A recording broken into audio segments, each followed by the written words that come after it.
Hello and welcome to Poker News.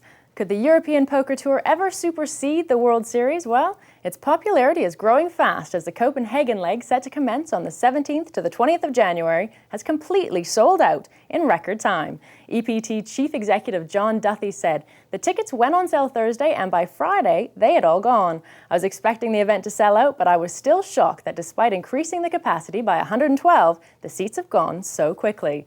As for the current EPT leaderboard, it's the British who are leading the field. In first place, it's Ram Crazy Horse Vaswani, who came 5th in the French Open in Deauville and came 18th in the Scandinavian Open in Copenhagen. The board is worked out by finishing position, number of entrants, and the event's buy-in. Roland de Wolf, who won the Irish leg of the tour in Dublin, is currently in 7th, and Vicky Corin, winner of the London leg, is currently placed 14th. After Copenhagen, the tour heads to Deauville in France, so if you're keen to get involved, your best bet is to start booking now. It's every American's dream, a president who loves poker. Nixon was a big fan of the game, and the American people may be just about to get the next best thing. Greg Fosselman-Raymer recently stated, "I'm currently talking to some people who run the Libertarian Party about the possibility of running to be the party's official candidate for Vice President of the United States."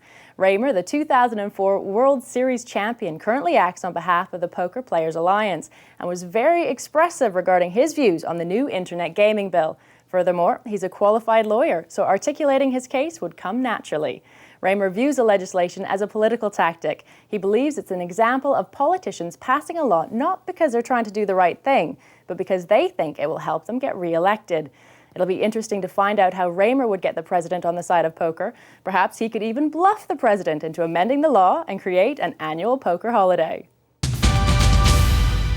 'Tis the season for giving and receiving gifts, so what would your ideal poker Christmas present be? I think a really nice poker kidney table that could fit in a nice room that they'd have to build onto the side of my flat as well. I'd love to get a proper full-size table that I could put in my dining room, get rid of the dining room and put a poker table in there and get all my mates around rather than playing in a club or playing in my home game, you know. Just come around to my house.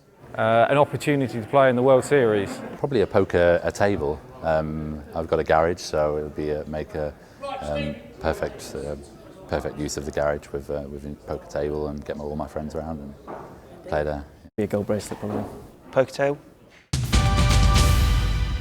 This year's top 5 money earners in poker have accumulated a staggering $31 million between them, with Jamie Gold claiming $12 million of that with his first place finish in the World Series of Poker main event, the highest ever payout in history. He finishes the year on $12 million.